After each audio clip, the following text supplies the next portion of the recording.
আধুনিক হুজুর মনে হচ্ছে তাকে একটু পরে এমন কিছু কথা বলবে। আসলে উনি নিজেই কি বললেন সেটা উনি নিজে বুঝলেন কি না এটাই কিন্তু আমার একটা আমি একটা ধাঁধায় পড়ে গেলাম। তো যাই গে, আমার কথা বাদ দিয়ে আমরা তার কথা আমরা শুনি। তাকে কিছু প্রশ্ন করা হচ্ছে এবং উনি সেই উত্তরগুলো দিচ্ছেন। দর্শক এবং শ্রোতা যারা আপনারা এই ভিডিওটা দেখবেন, আপনারা একটু বোঝার চেষ্টা করুন তো যে বেসিক্যালি উনি আসলে কী বললেন, নাকি শুধুমাত্র কথার কথা, কথার মারপ্যাস, কথার পিঠে কথা এরকম বলে গেলেন। তো আসুন শোনা যাক। শিশুত্ব পাঠক নামে একজন লিখছেন 2 অক্টোবর তারিখে, মাটি দিয়ে বানানো আদমকে সেজদা দিতে বলা শিরক ছিল না? সেই শিরক না করার জন্য একজন হলেন শয়তান। কাহিনীর কোনো আগামাথা নেই। একেবারে যথাযথ, একেবারে যথাযথ। যে আল্লাহ বলল যে এই, আসলে প্রশ্নটা ঠিক হয় নাই। কোরআনে যে বাণীটা আছে সেখানে শুধু বলছে যে এই ফিরিস্তারা তোমরা আদমের কাছে সিজদায় পতিত হয়ে যাও। তো সাথে সাথে আল্লাহর হুকুম তো আর ফিরিস্তারা অমান্য করতে পারে না, তারা সিজদায় পতিত হয়ে গেল। বাট ইবলিশ সে কিন্তু সিজদায় পতিত হয়নি। এখন প্রশ্ন হচ্ছে যে এই ইবলিশ তো আসলে ফিরিস্তা না, তাহলে তাকে তো কোনো নির্দেশই দেওয়া হয়নি, তাহলে সে কেন সিজদায় পতিত হবে? তো দেখি ভদ্রলোক কি উত্তর দেয়। যে মাটি দিয়ে বানানো আদম সর্ট অফ একটা মানে আইডলের মতো, সেটাকে সিজদা করতে বলা হয়েছে শয়তানকে, শয়তান সেটা করে নাই। তাহলে মাটি দিয়ে বানানো কোনো কিছুকে সিজদা করা এটা তো ইসলামের দৃষ্টিতে শিরক। তাহলে দেখা যাচ্ছে ইন এ সেন্স শয়তান মানে আল্লাহর সাথে শিরক করতে অস্বীকার করেছেন। একেবারে একেবারে ঘাঁটি কথা, এখানে আপনি যথাযথ বলছেন। কিন্তু আপনি যদি সত্যিকার অর্থে কোরআন ভালো করে পড়তেন, কোরআন ভালো করে পড়তেন, আসলে ইমানের দৃষ্টি দিয়ে পড়েন তো, যে কারণে ওখানে আর আপনার মনের মধ্যে কোনো প্রশ্ন জাগে না। কিন্তু এখানে আপনি এই যে ইবলিশের কথা বলেন, ইবলিশকে তো আল্লাহ বলেনি।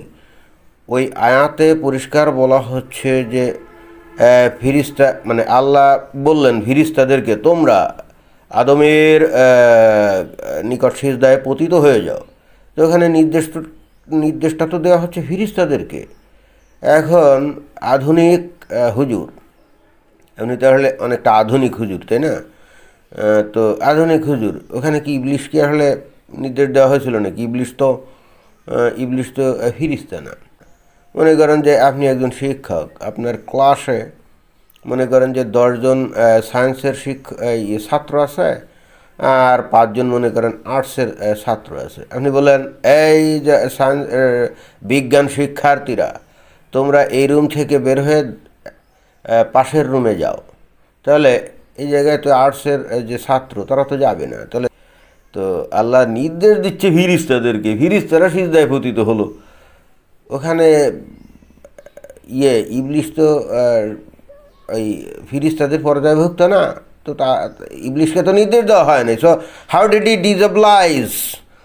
ডিসঅবলাইজ দ্য কমান্ড অফ আল্লাহ? হ্যাঁ, আপনার মাথায় তো এটা ঢুকছে না। আপনি তো কোরআন আপনি গভীরভাবে পড়েন নাই, যদিও আপনি ভান করছেন যে আপনি খুব গভীরভাবে পড়ছেন বা অনেক কিছু জানেন, শুনেন, বুঝেন, তাই না? তো আচ্ছা, দেখি তারপরে আপনার বক্তব্য কী। এটা তো ভালো কাজেই করেছেন, হ্যাঁ, বা করেছে তো, তাহলে সেটার জন্য তাকে কেন শাস্তি দেওয়া হলো? হ্যাঁ, তাইলে দেখা যাচ্ছে যে মানে মাটি দিয়ে বানানো একটা পুতুলের মতো আদম, তাকে সিজদা করতে বলার মাধ্যমে আল্লাহ নিজেই তো মানে শিরক করতে বললেন। হ্যাঁ হ্যাঁ, বিষয়টা তো এরকমই। আল্লাহ নিজেই তো আসলে শিরক করতে বললেন, এরকম হলো না? এখানে তো এটাই তো ইসলামের একেবারে কোর এথিক্যাল ভ্যালু বা কোর যে লেসন কি, যে you only bow down to Almighty Allah, not anybody else, right? You have to bow down to Almighty Allah, nobody else. Allah ছাড়া কারো কাছে মাথা নত করা যাবে না, এটাই তো বিধান, রাইট? তো এখানে আল্লাহ নিজেই কিভাবে ওই যে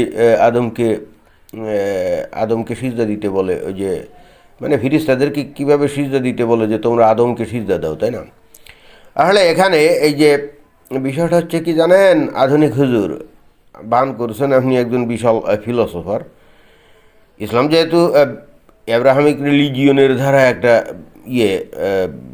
নিজেকে অ্যাব্রাহামিক রিলিজিয়ন দাবি করে, তাহলে আগের যে কিতাবগুলো সেগুলোর সাথে তো ধারাবাহিকতা থাকতে হবে। এইখানে যারা আমি পড়ে শুনে যেটা বুঝেছি যে এইখানে আদম হাওয়ার এই কিসা যারা লিখেছিল তারা বিবলিক্যাল কাহিনী যেটা অর্থাৎ তৌরাত কিতাবে আদম হাওয়ার যে কাহিনী এই কাহিনীটা ভালো করে তারা পড়েনি। যদি পড়তো তাহলে তারা এইভাবে লিখতো না। কীরকম জানেন?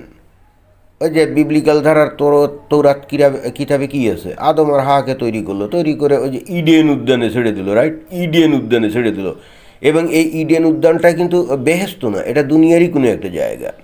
তো ছেড়ে দিয়ে বলল তোমরা এখানে খাও লাও ঘোরো ফেরো, কিন্তু ওই জ্ঞানবৃক্ষের কাছে যেও না এবং জ্ঞানবৃক্ষের ফল খেও না। এখানে কিন্তু স্পষ্ট বলাই হচ্ছে ওই ফলটা হলো জ্ঞানবৃক্ষ। আর ইসলামে কী বলে ওটা নাকি গন্ধম ফল। তো গন্ধম ফলের কোনো অর্থ হয় নাকি? একটা ফল যে খেতে যে নিষেধ করলো একেবারে জ্ঞানবৃক্ষ, এর থেকে বোঝা যায় যে ইডেন উদ্যানে যতদিন ওই যে আদম আর হাওয়া ঘোরাঘুরি করছিল তারা ছিল আসলে একেবারে নিরেট অজ্ঞ, মানে মূর্খ, তারা কিছুই জানতো না। কিন্তু জ্ঞানবৃক্ষ ওইটাই ছিল প্রকৃতপক্ষে এমন একটা বৃক্ষ যার ফল খেলে জ্ঞান হবে। এখন ওইখানে ঈশ্বর চাইছিল যে বেহেশতে যতদিন থাকবা ততদিন তোমরা নিরেট মূর্খই থাকো, অজ্ঞ থাকো। কারণ হচ্ছে যদি তোমার জ্ঞান ট্যান বাড়ে তাহলে অনেক প্রশ্নের উদ্রেক হবে, এবং উদ্রেক হলে তো এখন হয়তো আল্লাহর সাথে অনেক তর্ক বিতর্ক শুরু হয়ে যেতে পারে। তো এই হেতু জ্ঞানবৃক্ষের ফল খেতে নিষেধ করছে। বাট এখানে ঘটনাটা ভিন্ন। সেটা কীরকম? এখানে হচ্ছে আল্লাহ নিজেই আদম আর বিশেষ করে আদমকে যাবতীয় বিষয় শিক্ষা দিয়ে তাকে জ্ঞানবান করে তুলল। বিষয়টা এরকম। এবং এই জ্ঞানবান করে তোলার কারণে আদম হয়ে গেল কি ফিরিস্তাদের থেকে জ্ঞানী, এবং যেহেতু জ্ঞানী হয়ে গেল সেই হেতু ফিরিস্তাদেরকে বলছে তাকে সম্মানসূচকভাবে সিজদা করো, তাই তো? বিষয়টা আসলে এরকমই তো। কিন্তু এখানে তো বিবলিক্যাল ধারার কিস্সা অনুযায়ী তো জিনিসটা উদ্ভট হয়ে গেল যে ওই যে গন্ধম ফল খাওয়ার আগ পর্যন্ত আদম কিন্তু সত্যিকার অর্থেই অজ্ঞ ছিল। অর্থাৎ আল্লাহ যদিও তাকে সব জ্ঞান দিয়ে দিল, তার কিন্তু প্রমাণ আমরা কিন্তু পরবর্তীতে আমরা পাই না। অর্থাৎ ফিরিস্তারা যে সিজদা টিজদা দিল, ইবলিস দিল না, যার জন্যে তাকে শাস্তি স্বরূপ তাকে ওই বেহেশত থেকে বের করে দিল। তারপরেও খেয়াল যদি আমরা করি, এই আদম যে আসলে জ্ঞানীবান হয়ে উঠেছিল তা কিন্তু আমরা দেখি না। যদি হতো তাহলে তো সে ওই গন্ধম ফল খেত না, ওই যে ইবলিশের প্ররোচনায়, তাই না? তো যাই হোক, দেখি তারপর। সুষুপ্ত পাঠক এই নাম বোধহয় একটা নিক নেম হবে, তিনি এই ধরনের কথাবার্তা বলেছেন। I don't know who is he or she, I don't know. কিন্তু এই যে কথাগুলা বলে আজকালকার সোশ্যাল মিডিয়াতে লোকজন, মানে এরা হচ্ছে যে লেখাপড়া ঠিকমতো করে না, যার কারণে এই কথাগুলা বলে। এটা বলাতে কিছু লোকেরা হই হই করে উঠবে যে লেখাপড়া করে না, মানে কত লেখাপড়া করে। আসলে আজকালকার টোটাল লেখাপড়ার স্টাইলটাই হচ্ছে যে ডেসক্রিপটিভ, যে কন্টিনিউটি এইটা দেখে, মানে হিস্ট্রিক্যালি এটা কি আসছে, ডেসক্রিপটিভ ইত্যাদি, কিন্তু সব কিছু মিলাইয়া পয়েন্টটা কি সেটা তারা দেখে না। এটার জন্য আমি আজকাল প্রায় এক সময় একটা কথা বলি যে knowing about something and knowing that thing, দুটো জিনিস কিন্তু আলাদা। আপনার এই ধারণাটা কমপ্লিটলি ভুল। যারা নাকি ফেসবুকে লেখালেখি করে বা একসময় ব্লগে লেখালেখি করতো, এটা যেমনটা কিছু জানে না, বা knowing something is not knowing, মানে knowing one thing is not knowing something, যে বিষয়টা যে বললেন কথাটা ঠিক আছে। মানে কোনো কিছু স্রেফ জানা এবং ওই বিষয়টাকে ভালো করে জানা, দুইটার মধ্যে আসলেই আকাশ পাতাল তফাৎ আছে। কিন্তু আপনার কী করে ধারণা হলো যে মানে যারা লেখালেখি করে বা ধর্ম নিয়ে তুলনামূলক আলোচনা করে তারা পড়াশুনো করে না? আপনার মানে এই ধরনের ধারণা কীভাবে হলো? আমার কাছে তো মনে হচ্ছে আপনি নিজেই আসলে পড়াশুনো করেননি, কিন্তু ভাব নিচ্ছেন আপনি অনেক পড়াশুনো করছেন। আমার কাছে তো সেটাই মনে হচ্ছে। যদি তাই হতো তাহলে আপনি এই ইসলামিক ধারার মানে ইসলামিক ট্রেডিশনাল যে অ্যাডাম ইভ অ্যান্ড ইবলিশের যে স্টোরিটা, এর মধ্যে ফাঁক আপনি প্রথমে পড়েই বুঝতে পারতেন। ওই যে যেটা আমি বারবার বলি, আল্লাহ তো নির্দেশ দিয়েছে ফিরিস্তাদেরকে, ইবলিশকে তো দেয়নি। তো তাই যদি হয় তাহলে ইবলিশ যে আদেশ পালন করলো না, আল্লাহ তো তাকে আদেশই দেয়নি, তাহলে আদেশ পালনের কী আছে? তো যে যে অপরাধ সে করেনি সেই অপরাধেই তো তাকে আসলে শাস্তি দেওয়া হচ্ছে। যদি আপনি কোরআন ভালো করে পড়তেন, মানে যেটা আপনি বললেন যে নোয়িং সামথিং, যদি আপনি if you'd know Quran really, then obviously you'd find a gap, obviously you'll find a hollow inside the Quran, and then a lot of questions would be raised, right?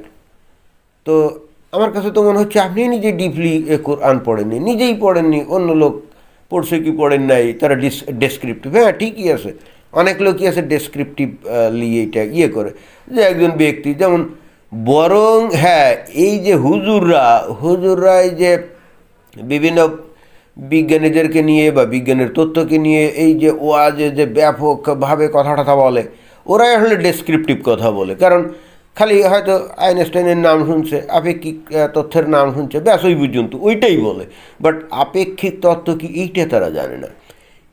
আপনার উচিত ছিল এই হুজুরদের বিষয়ে এইটা কথা বলা, বা হুজুরদের বিষয়ে যদি বলতেন তাহলে ঠিক ছিল।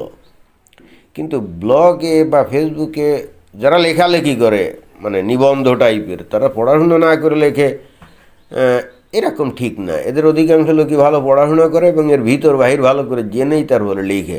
তবে হ্যাঁ, অনেকেই আছে, আপনার বক্তব্য আবার কিছুটা রাইটও, অনেকেই আছে ডেসক্রিপটিভ পড়ে। তবে হুজুরা 100% ডেসক্রিপটিভ, ওরা পড়েও না, জানেও না, ওই শুনছে। আইনস্টাইন বলে একজন আছে, বিজ্ঞানী আছে, তারপরে ব্ল্যাক হোল বলে একটা কী জানি আছে, বিগ ব্যাং বলে কী জানি একটা আছে। তো এইগুলা তারা শুনেই তারা এটা ওই ওয়াজ মাহফিলে বলে মানে ভাব নেয় যে বিশাল কিছু। এটা ইটস কোয়াইট অ্যাপ্লিকেবল ফর হুজুরস, ইমামস, আলেমস অ্যান্ড ওয়াজিস, not for the real writers in blog post or Facebook or elsewhere. No, you're quite wrong about them. I think you actually did not study Quran deeply. If you would have studied Quran deeply, you could not make such a sample statement against the blog writers. No, obviously no.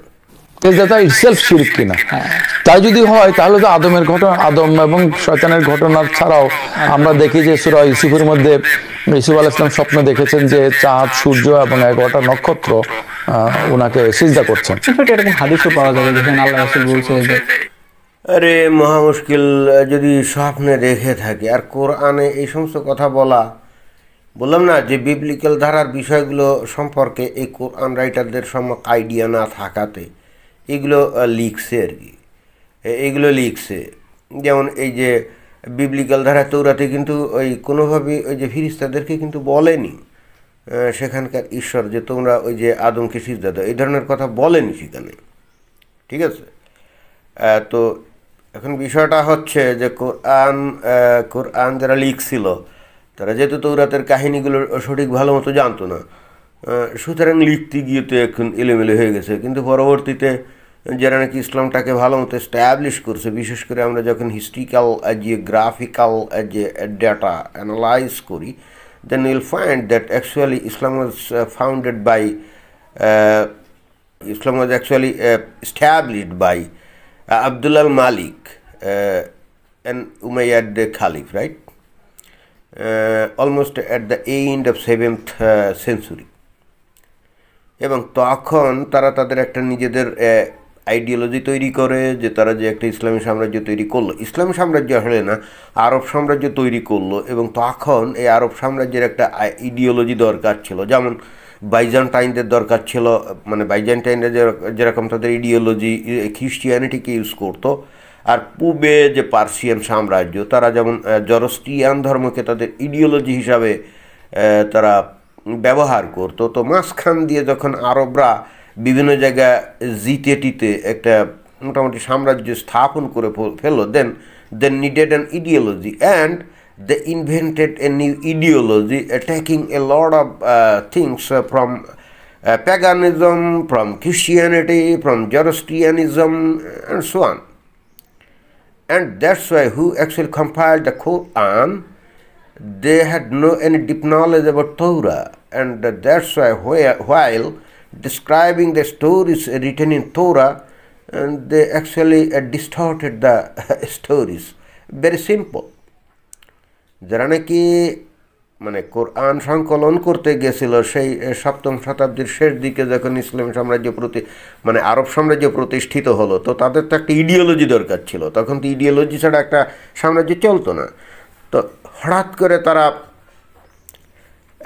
একটা চরিত্রকে কেন্দ্র করে, অর্থাৎ মুহাম্মদের চরিত্রকে কেন্দ্র করে দেন ইসলামটাকে establish করতে চাইলে, এবং মূল ছিল আব্দুল আল মালিক উমাইয়াদ খালিফ, রাইট। এবং তার বক্তব্য খুব ক্লিয়ারলি লেখা আছে ডোমা ব্রকে। ওখানে ডোমা ব্রকের ভিতরে এবং বাইরে অনেক বানিয়েছে, সেটা পড়লেও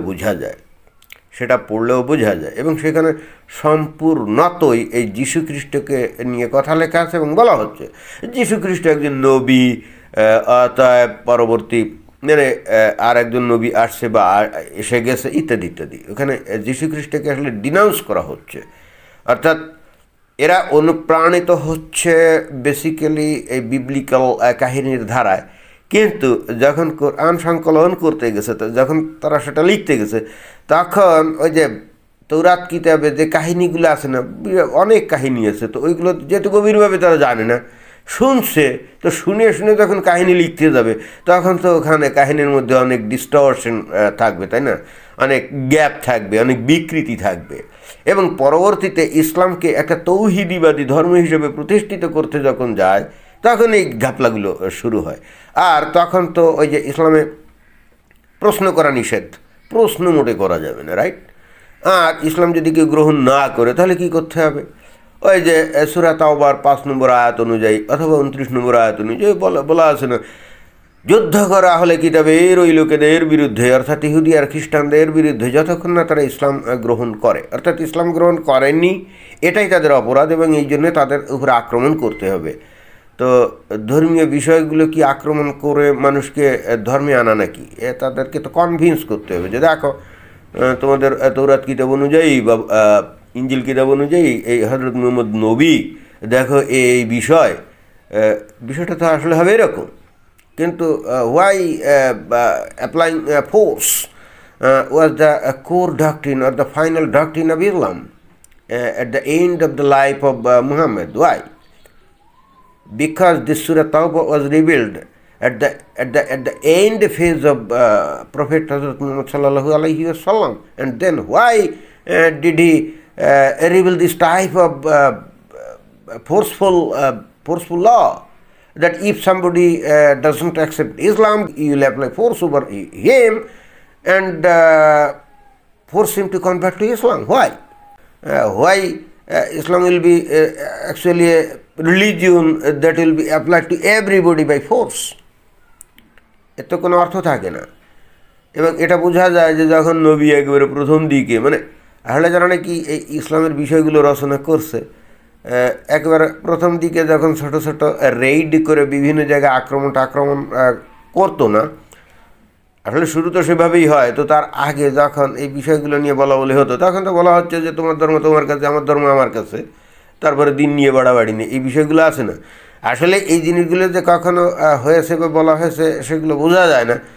এই হইলে আমি এই করতে বলছেন যে আমি যদি আল্লাহ ছাড়া কাউকে যদি সিজদা করার অনুমতি দিতাম, তাহলে আমি বা আদেশ করতাম, তাহলে আমি স্ত্রীদেরকে স্বামীদেরকে সিজদা করার জন্য বলতাম। আল্লাহ রাসূলকে একটা শিরকের সম্ভাবনার কথা, হ্যাঁ, এইটা দিয়ে যারা নাকি হাদিস লিখছে নবীর নাম দিয়ে, তারা তো বস্তুত এটাই বোঝাতে চাচ্ছে যে হ্যাঁ, তাওহীদবাদ আর কি, অর্থাৎ তাহলে আল্লাহ ছাড়া কাউকে যে মানে দেওয়া যাবে না, সিজদা দেওয়া যাবে না, সেটা এখানে বলা হচ্ছে নবীর বক্তব্য, রাইট?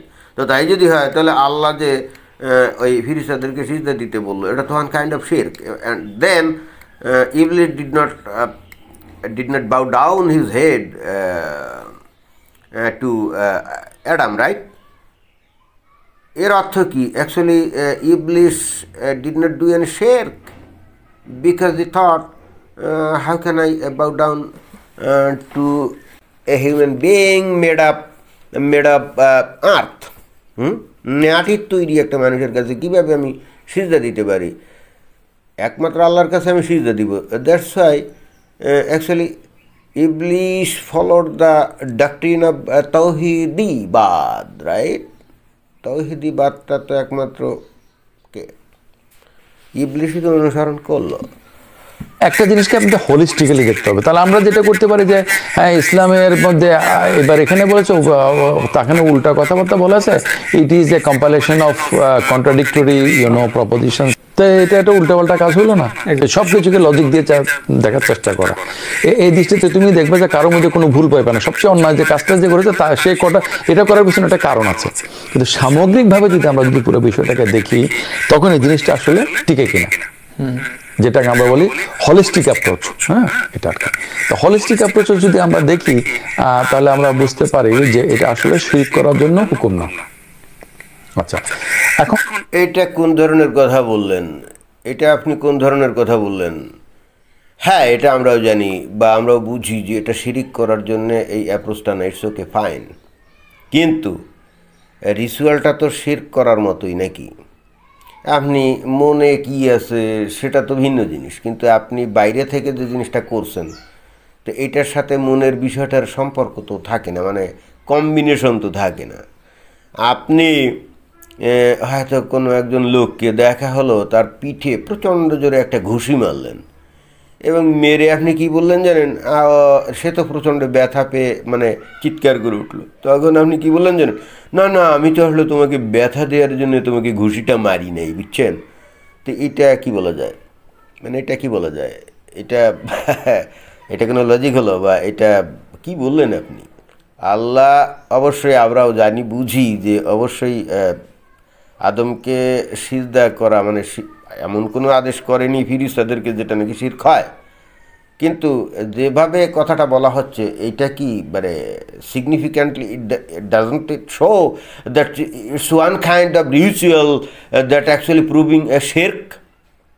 হ্যাঁ, আপনি কালো পাথরকে চুম্বন করে বিশ্বাস করবেন সে আপনার পাপমোচন করে, হজ করে কালো পাথরকে চুম্বন করে আপনি একেবারে নিষ্পাপ শিশুর মতো জন্মলাভ করবেন বলে আপনি দৃঢ়ভাবে বিশ্বাস করেন, এটাই আপনি বিশ্বাস করেন। কিন্তু যখন আপনাকে প্রশ্ন করা হবে যে আপনি কি বিশ্বাস করেন ওই কালো পাথর পাপমোচন করতে পারে, তখন আপনি বললেন যে না। অথচ আপনি মানে চুম্বনের ক্ষেত্রে বা স্পর্শ করার ক্ষেত্রে ওই বিশ্বাস নিয়ে সেটা করছেন, জিজ্ঞেস করলে বলেন যে না। তো এটা তো ভাই আপনার ডক্ট্রিনাল সমস্যা, আপনার ডেসক্রিপটিভ সমস্যা, থিওলজিক্যাল সমস্যা, অর্থাৎ আপনার কথা কাজের মিল নেই। আসলে আপনি বলছেন একরকম আর আপনি করছেন একরকম আর আপনি ভাবছেন ভিন্ন রকম, তাই না? তার মানে এর মধ্যে তো কোনো নেই, কন্টিনিউইটি নেই, এর মধ্যে তো কোনো কী বলা যায়, ধারাবাহিকতা নেই, তাই না? তো এই সমস্ত কারণে মানুষ কি বিভ্রান্ত হবে না? মানে আবার ইসলামকে বলা হচ্ছে যে নাকি সহজ সরল পথ। তো যদি আপনি ভাবতে বলেন একরকম, করতে বলেন ভিন্ন রকম, আর যদি দৃশ্যত দেখায় তার সম্পূর্ণ বিপরীত, তাহলে বিষয়টা কী দাঁড়ালো বলেন তো? আপনি বলছেন যে সিজদা দিতে, অথচ অ্যাট দ্য সেম টাইম আপনি আবার বুঝাতে চাচ্ছেন ওটা শিরক হবে না, অথচ আল্লাহ ছাড়া কারো কাছে সিজদা দিলে সেটা হয় শিরক। আসলে তাহলে মানুষ বুঝবেটা কি? দেখছেন যে ইসলামে প্রশ্ন করা কেন নিষেধ? আপনারা এখন টের পাচ্ছেন ইসলামে যে প্রশ্ন করা কেন নিষেধ। কারণ হচ্ছে এই, আপনারা তো আসলে গভীরভাবে পড়েন না, এবং এই ঘটনার এত এলোমেলো বা এত মানে খাপ ছাড়া বা এত গ্যাপ কেন জানেন? কারণ টোটাল জিনিসটা তো ওই যে তৌরাত কিতাবের ওখান থেকে শুনে শুনে আসলে এরা পড়েও নাই। মানে যারা নাকি কোরআন সংকলন করছিল তারা কিন্তু যে তৌরাত কিতাবটা নিয়ে ভালো করে থরলি পড়ছে, তারপরে ধারাবাহিকতা বজায় রেখে ওই কাহিনীটাকে ইনট্যাক্ট রেখে তারপরে কোরআন রচনা করবে, সেগুলো তো করেনি। এই সমস্ত লোকজন এরা তো থাকতো যুদ্ধ বিগ্রহে ব্যস্ত, এবং অ্যাট দ্য সেম টাইম কিছু লোকরে বললো আচ্ছা ঠিক আছে তোমরা এটা লেখো। তো ওইটা লিখতে গিয়ে ওরা কী করছে, ওই যে ইহুদি বা খ্রিস্টান আছে না, তাদের কাছ থেকে শুনছে মুখে মুখে, বুঝছেন? তো মুখে মুখে শুনে তারপরে তারা নিজেরা এটা সংকলন করতে গেছে। তো এটা তো আপনারা ভালো করেই জানেন যে আপনি যদি অন্য মানুষের শোনা জিনিসকে আপনি যদি নিজে লিখতে যান তাহলে এখানে অনেক চেঞ্জ হয়ে যাবে না, অনেক পরিবর্তন হয়ে যাবে না। এখানে ঘটনাটা কিন্তু ঘটছে হুবহু তাই, কিন্তু পরবর্তীতে ইসলাম আবার তাওহীদবাদকে খুব উচ্চ স্থান দেওয়ার জন্য বা খুব শক্তিশালী ডক্ট্রিন হিসেবে প্রতিষ্ঠা করতে গিয়ে যখন করে আর কি, তখন এই ভেজালগুলো হয়। পরবর্তীতে এসে যখন এইগুলো নিয়ে এই কোরআন পড়ে বা হাদিস পড়ে যখন ওই তৌহিদিবাদকে মিলানোর চেষ্টা করে তখন দেখা যায় যে এর মধ্যে অনেক ফাঁক ফোকর, অনেক কন্ট্রোভার্সিয়াল স্টেটমেন্ট, অনেক কন্ট্রোভার্সিয়াল কথাবার্তা, বুঝছেন? ওই তখনই কিন্তু ভেজাল ঘটে যায় এবং তখনই আসলে এই এই ইসলাম নিয়ে এত প্রশ্ন করা যাবে না। এই যে হাদিসে আছে না যে বেশি প্রশ্ন করা যাবে না, এই প্রশ্ন বেশি করার কারণে ইহুদি জাতিরা মানে ধ্বংস হয়ে গেছিলো, এই সমস্ত কথাবার্তা বলে না, এইগুলো আসছে আরও পরে। এই যে হাদিস আমরা জানি না যে 200-250 বছর পরে রচিত, এইগুলো এমনি আসেনি। তখন তারা অলরেডি বুঝে গেছে যে এইগুলো নিয়ে তো মানুষ অনেক প্রশ্ন করে, অনেক কাহিনীর মধ্যে অনেক ফাঁক ফোকর আছে, কিছু কিছু লোক এই প্রশ্নগুলো করে। তো আরও অনেক বেশি করতো, কারণ তখন তো আর বই আকারে তো ওই কোরআন বা হাদিস তো আর ঘরে ঘরে পাওয়া যেত না, কিনতেও পাওয়া যেত না, অল্প কিছু হাতে লেখাটাকে এইগুলো পাওয়া যেত। তো ওইগুলো পাওয়ার পরে ওর উপরে ভিত্তি করেই কিন্তু মানুষ প্রশ্ন করে বসতো, বিশেষ করে ইহুদি খ্রিস্টানরা করে বসতো, আর মুসলিমরাও কিন্তু যারা একটু শিক্ষিত তারাও করে বসতো, যাদের নাকি অ্যাক্সেস ছিল। এবং এই সমস্ত কারণেই আমরা পরবর্তীতে দেখি যে আব্বাসীয় খিলাফতের আমলে ওই যে যত আমরা দার্শনিক, সাহিত্যিক বা চিন্তাবিদ, বিজ্ঞানীদের নাম শুনি নাই, যে ইবনে সিনা, আল রাজি, ফারাবি ইত্যাদি ইত্যাদি না, এদের চিন্তাধারা বা এদের কথাবার্তা পড়লে দেখা যায় যে actually they are not believers. ওপেনে হয়তো স্বীকার করতো না যে তারা আসলে নাস্তিক অথবা বিশ্বাস করে না, হয়তো বলতো যে আমরা মানে ভিতরে আসলে তাদের ভিতরে ছিল কমপ্লিটলি ভিন্ন কথা। এবং এই জন্যে এখনকার যুগে এসে এই যে ইবনে সিনার বক্তব্য বা দর্শন টর্শন পড়ে এই হুজুরে কিন্তু বলে সে তো নাস্তিক ছিল, সে তো মুসলমান ছিল না। এই কথা কেন বলে? কারণ হচ্ছে কিছু লোক তো তারপরও চিন্তাভাবনা করতো, গবেষণা করতো, তাই না?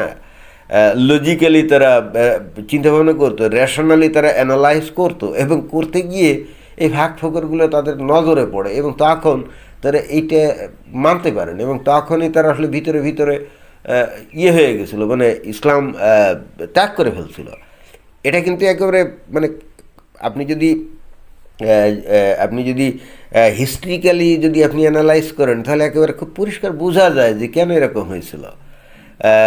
এবং বর্তমানে যখন এই যে কোরআন হাদিস যখন একেবারে চতুর্দিকে অ্যাভেলেবেল হয়ে গেছে, তখন আপনারা দেখবেন যে এখন সমাজে প্রচুর লোক আছে যারা কিন্তু আসলে ভিতরে তাদের ইমান নাই, ইমান থাকার